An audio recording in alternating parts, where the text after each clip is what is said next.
Retorno e me abrigo em Buda, retorno e me abrigo no Dharma, retorno e me abrigo na Sangha.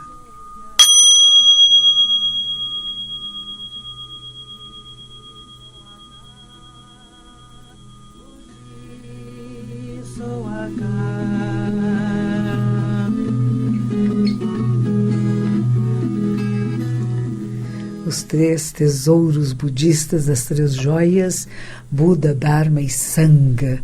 Este é o momento Zen. E hoje é lua cheia. Não sei se você olhou para o céu e viu a beleza da lua cheia. Independente do que nós possamos fazer aqui na superfície do planeta, a lua vai seguindo com as suas faces, com as suas fases e as diferentes faces que apresenta. E lua cheia é uma lua que a gente agradece a vida, agradece a morte, agradece os amigos, agradece as pessoas com quem temos dificuldades de relacionamento, agradece de estarmos capazes de sentir a lua para aqueles que não têm a capacidade da visão, mas que podem pressentir e sentir em seu corpo essa prateada claridade que pelos próprios poros nós podemos perceber. E também a lua cheia, ela é muito símbolo da sabedoria perfeita, da iluminação. A iluminação completa é o Enso, é o círculo completo da vida-morte. Não vida e morte como se opondo, mas vida-morte como uma unidade relativa e absoluto que funcionam juntos, luz e sombra que estão juntos. Tivemos essa palestra maravilhosa do Kuroda Roshi na quinta-feira passada, onde ele desenhou esse círculo perfeito que é hoje esta lua cheia. E a lua cheia também tem o sentido de que nós possamos fazer o arrependimento. Então eu vou convidar você, que está me ouvindo agora, que coloque, se você estiver guiando o carro, não faça isso. Mas se você não estiver guiando o carro, se estiver com as mãos livres, coloque as mãos palma com palma. Se não puder, mesmo como está agora, repita depois de mim. Todo karma prejudicial alguma vez cometido por mim, desde tempos imemoriáveis, devido à minha ganância, raiva, ignorância sem limites, karma nascido do meu corpo, boca e mente, agora de tudo eu me arrependo. O arrependimento nos leva ao nível da grande pureza. Esta é a força do arrependimento. Por isso, de 15 em 15 dias, na lua cheia e na lua nova, nós damos uma refletida sobre como foram essas 2 últimas semanas, pessoais e coletivas, do karma individual e do karma coletivo, e podemos nos arrepender. Arrepender dos erros, arrepender da palavra que não foi bem colocada, da ação que não foi adequada, do pensamento que não foi correto. E o compromisso da transformação, isso é arrependimento, a gente chama também de metanoia, de transformar-se. Então você percebe aquilo que não foi tão benéfico e faz esse compromisso de mudança. Você não permanece a mesma, você não permanece o mesmo. Você reconhece e corrige. Não é apenas aprendendo, errando que se aprende, mas é corrigindo o erro, como diz o professor Cortella, um professor de filosofia aqui de São Paulo. Nós aprendemos quando corrigimos. Não é errando que se aprende, é corrigindo o erro. Você percebe o erro e corrige. Senão nós vamos ficar batendo com a cabeça na parede eternamente. Então, hoje à noite, se você fez comigo agora, sinta-se, mas é para fazer de todo o coração, sabe? De reconhecer, não é minha culpa só, tudo que acontece é minha culpa não é isto, mas temos parte de responsabilidade, sim, pelo que está acontecendo, tanto na nossa vida pessoal como na nossa vida coletiva. E nós vamos procurar para as nossas faltas, para corrigi-las. Como quem você estivesse corrigindo uma prova, não é uma coisa tão grave assim. Você corrigindo uma prova de português, tem uma vírgula no lugar errado, muda toda a frase, fica esquisito, né? De vez em quando não mando isso para você, piadas na internet do que aconteceu, põe a vírgula no lugar errado, a frase muda inteira de sentido, né? Vai ficar até engraçado. E é mais ou menos isso, corrigir, tirar esse ponto que está no lugar errado, a vírgula que está no lugar errado, talvez uma palavra mais pesada que você diz, não vou falar mais. Uma atitude muito impaciente que teve, que você diz, vou treinar minha paciência mais. Então, isso que é o nosso arrependimento hoje na lua cheia. No Japão, a gente chega até a abrir as portas do templo para ver a lua cheia e faz um altarzinho virado para a lua cheia e faz o poema da Kannon Bodhisattva, que é o Bodhisattva da compaixão, e a gente põe uns bolinhos branquinhos que parecem pequenas luas cheias no altar, pedindo as bênçãos. Assim como existe uma Nossa Senhora muito bonita aqui no Brasil e no mundo, tem uma Nossa Senhora que parece que ela está em pé em cima de uma lua que está, uma luazinha assim, uma meia lua, uma lua crescente, né? E na testa da Nossa Senhora tem uma lua cheia. Observe isto. No Japão a gente tem a imagem de Kannon Bodhisattva, que é o Bodhisattva da compaixão, da mesma maneira. É muito semelhante. Então a gente vai perceber que somos diferentes, de tradições diferentes, mas que tem pontos de convergência e de semelhança. E esses são os pontos principais, que é sempre aquele: nunca faça o mal, faça o bem e faça aquilo que beneficia o maior número de seres. Não é aquilo que é bom para você, não é braço de ferro para dizer quem pode mais, mas que atitudes podemos tomar para que a maior parte de pessoas do mundo se beneficiem. Hoje o Nilo está aqui comigo e eu sei que ele está tomando notas de vocês que estão nos escrevendo pela internet. O nosso programa está ao live no Facebook. Nilo, alguma coisa? Sim. Boa noite a todos. Momentos em 5 anos, não é? Que bom.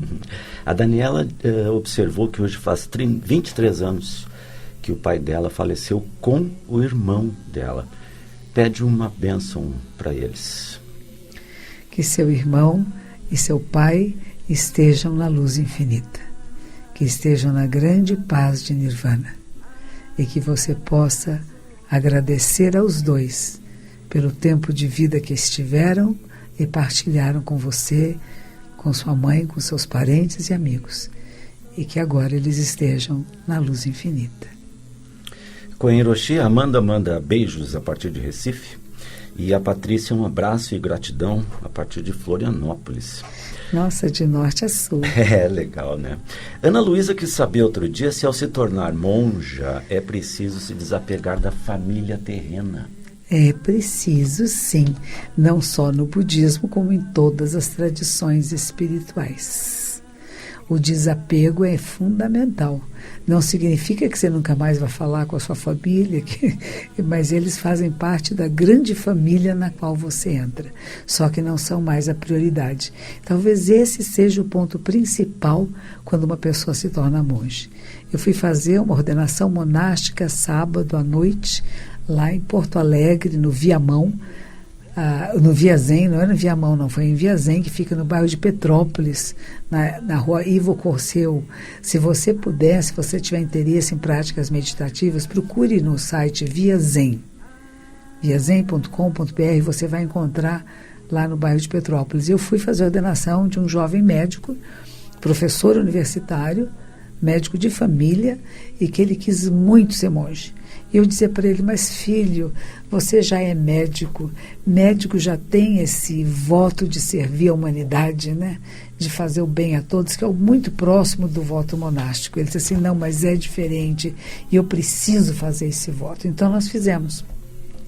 E dentro da ordenação, logo no começo, a pessoa entra toda de branco e logo no começo fazer uma pequena prece, e depois eu digo a ele: agora vá, diga às autoridades do seu país o que você está fazendo, vá até seus pais, amigos, companheiros, companheiras, marido, esposa, despeça-se deles. Você se despede da vida laica.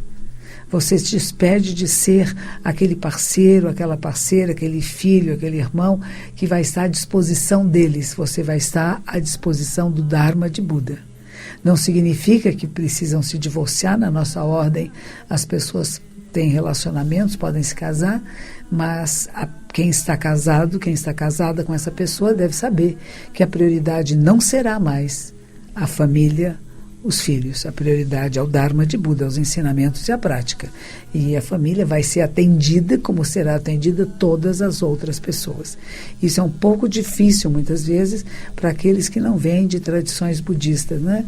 No Japão isso é muito comum, porque todos os monges são casados, todos os monges têm filhos, e os filhos e as mulheres dos monges já sabem que a casa delas é uma casa pública. E esta casa é para atender a comunidade. E que não vai ter férias com as outras crianças, não vai ter fim de semana passeando junto, porque vão estar trabalhando para a comunidade. Então é uma vida diferente. Então esse é o voto. Não é um voto do divórcio da família, mas saber que muitas vezes não irá em festa de aniversário, não vai estar indo no jantarzinho, no almoço da mamãe e da vovó, porque vai estar servindo a grande família humana. Muito obrigada. Diga. Roshi, Jocely está conosco em Caxias do Sul. Ah, que bonito. A Constância mandou um abraço aqui da Parada Grande. Eliane está na Rocinha, no Rio de Janeiro. Oba. A Cíntia em Cambuí, Minas Gerais. A Catiane em Arroio do Silva, também em Santa Catarina. Mas a Miki certa vez perguntou se a energia da casa influencia em nossa vida pessoal.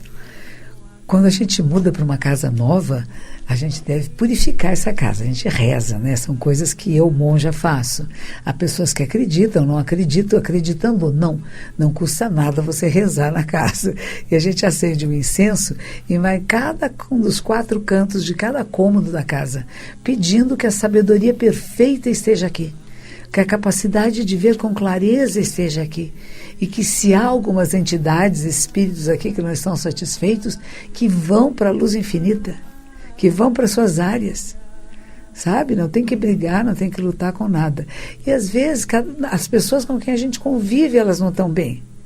Elas estão vivendo o seu estado nesse momento. E não adianta você forçar nem brigar, mas você saber essa pessoa está com dificuldades e que ela possa superar essas dificuldades, que ela possa atravessar esses portais, esses umbrais, né, de dor, de sofrimento, de escuridão, de desconhecimento, de ignorância, e que possa se iluminar. Então não é só a energia da casa, nós falamos isso, é a nossa energia. Esses dias eu fiz um livro com o professor Leandro Carnal, que se chama O Inferno Somos Nós, não é a casa nem os outros, como sair do ódio para uma cultura de paz. E hoje uma senhora de manhã na minha aula de yoga estava comentando que assistia um programa dele na televisão e que ele tem uma raiva danada quando fala energia disso, energia daquilo, se essa energia está boa, está ruim. E ele disse assim, que uma vez falaram para ele: será que a energia do hotel é bom? Ela disse assim, é tão boa quando você for pagar, porque tipo, hotel caro não tem energia ruim. E também uma brincadeira, mas claro que a gente sente pessoas ao nosso lado, a gente sente se estão alegres, se estão infelizes, estão furiosas, e esse tipo de personalidade que nós vamos chamar de energia, esse tipo de atitude acaba nos influenciando com certeza. Por isso que nós temos que nos fortalecer, e lua cheia é noite especial para você se fortalecer. Na hora que você se arrepende, você está em pureza. E quando você está em pureza e em sabedoria, nada que seja prejudicial, nefasto, pode avançar sobre você. Pelo contrário, você pode levar todos esses seres para a luz infinita. E então? Roshi, o Walter não tem templos, centros budistas por perto. E ele gostaria de saber se para se tornar budista precisa ir ao templo com frequência, se precisa de orientação de um mestre ou a literatura é suficiente. Só que também eu acho que aqui tem uma outra coisa, né? que a distinção, talvez ele não tenha feito a diferenciação entre Zen budismo e budismo, né? Então eu não sei se ele está se referindo a tornar-se Zen budista ou tornar-se budista. Existem muitas maneiras. Existem alguns textos sagrados que dizem que se você não tiver nenhum monge por perto, que se você não tiver nenhum templo por perto, ninguém que você possa ser referência para você, se você estudar os sutras sagrados e você tiver alguns sinais auspiciosos de que você estaria recebendo, se comprometendo a viver os preceitos budistas, que é da maneira que os Budas ensinam, então que você poderia se considerar um ser preceitado, um ser que está vivendo de acordo com os valores éticos do budismo. Então isso é o que existe em alguns textos sagrados. O que seria melhor seria que de tempos em tempos você pudesse ir a algum lugar onde houvesse um templo, onde houvesse um monge ou uma monja com quem você pudesse praticar junto. Então, não é que precisa vir todos os dias, todas as semanas. Nós temos cursos aqui em São Paulo. Os cursos são presenciais, de uma aula por semana. Tem pessoas que vêm até de grandes distâncias de outras cidades, mas são às terças-feiras à noite. E há pessoas que só podem vir um domingo cada 3 meses. Também está bom. Então, você tem que criar suas causas e condições, porque às vezes sozinhos nós podemos nos desviar do caminho. E a nossa interpretação dos textos pode não ser correta. Temos agora também programas online, mas o mais importante realmente é que pelo menos 2, 3 vezes por ano venha ter contato. Não precisa ser comigo, tem o nosso templo sede na Liberdade, tem outros templos espalhados em Vitória, no Espírito Santo, tem um grande mosteiro em Ibiraçu, tem templo no Rio Grande do Sul, do Zen budismo, tem vários templos no Rio Grande do Sul, em São Leopoldo com a monja Kokai, tem em Viamão com o monge Dengaku e a monja Shoden, tem o Via Zen em Porto Alegre. Nossa, tem uma grande variedade. Agora tem que escolher também, como disse o Nilo aqui, se você está falando do Zen budismo ou do budismo em geral. Porque aí tem budismo tibetano, tem o budismo da terra pura, tem o budismo da verdadeira terra pura. Tem várias escolas, a Tendai, a Nichiren, tem muitas escolas. Então você tem que ver qual escola que você está se referindo, mas sempre apenas o estudo teórico nem sempre é suficiente. É preciso praticar, colocar em prática na sua vida aquilo que você lê. Mas será que você está entendendo de forma correta? Tenho amigos que são padres católicos, irmãs católicas, monjas, e o catolicismo ele não recomenda que as pessoas leiam a Bíblia sozinhos, sabia disso? Mesmo o Evangelho. O Evangelho, os vários Evangelhos e a Bíblia não é recomendado que a pessoa leia sozinha em casa. Eles recomendam que você vá com a orientação de um teólogo, de uma teóloga, de um padre, de uma freira, de um religioso, de alguém que já estudou, porque nós podemos interpretar de forma errônea. Então, a minha sugestão é que você procure de tempos em tempos alguma orientação. Bom, e temos aqui Olinda, Londrina, Bragança Paulista, Casa Verde, Canoas. O Juliano de Canoas disse que conheceu a Kokai, inclusive. Muito Tatiana, bom. De São Bernardo. Mas o momento político do país não poderia passar despercebido, né, Roshi? A Cristiane pergunta como a senhora vê o momento atual no Brasil. A Raquel queria também saber como a senhora vê o cenário político. E a Danila pergunta como sair do medo que esses momentos que estamos vivendo no país acabam impregnados na gente. É interessante porque quando começaram a dizer assim, não vai ter gasolina, eu falei, nós vamos andar a pé. E lembrando que a população do mundo antigamente andava a pé. Os que não tinham cavalo, que não tinham elefante, que não tinham outros animais, porque era só os ricos que tinham, andavam a pé.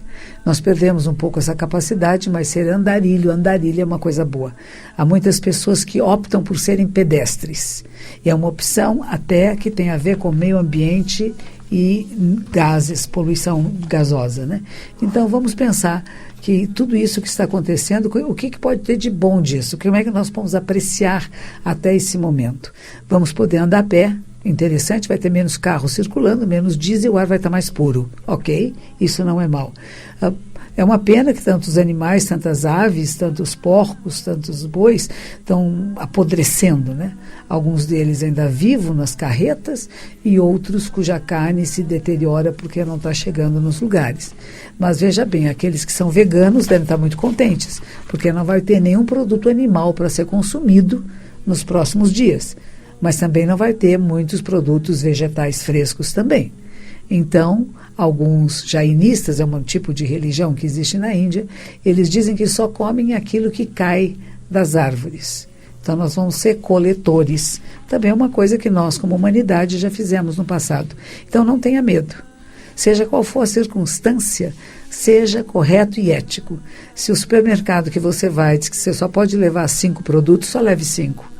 Pense que há muito mais pessoas, você não está sozinho no mundo.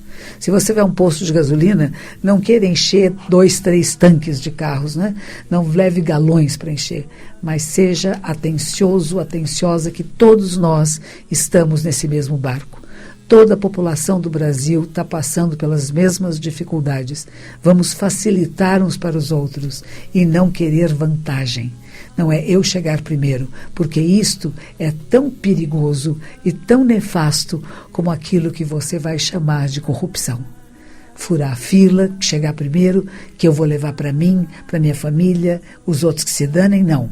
Como que nós agora podemos fazer o voto do Bodhisattva? Como é que facilitamos para que todos tenham um mínimo sustentável, um mínimo para nos sustentar?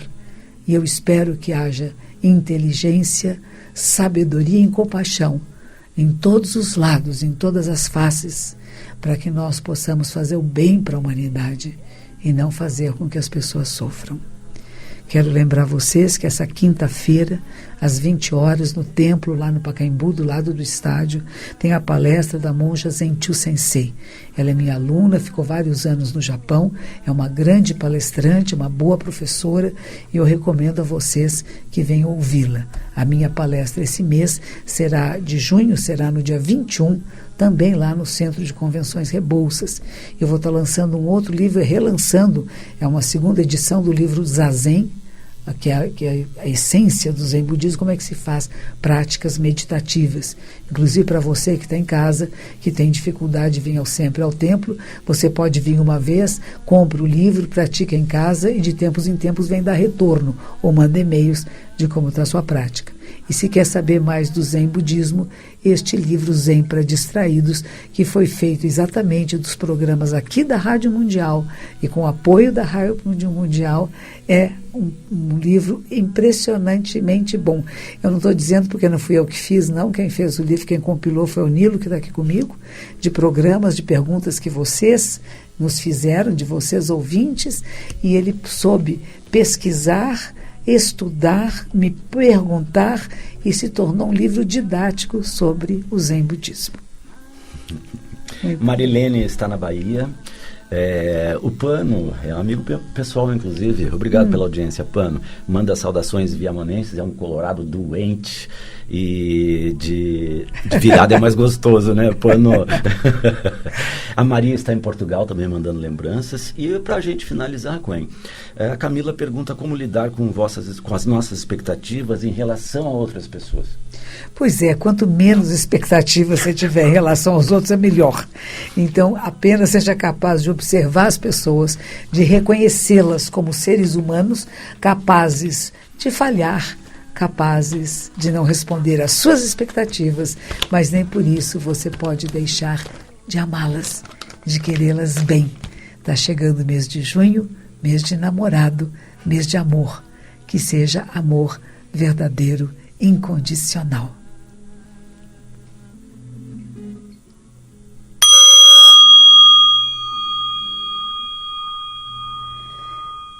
Que os méritos de nossa prática se estendam a todos os seres e que possamos nos tornar o caminho iluminado.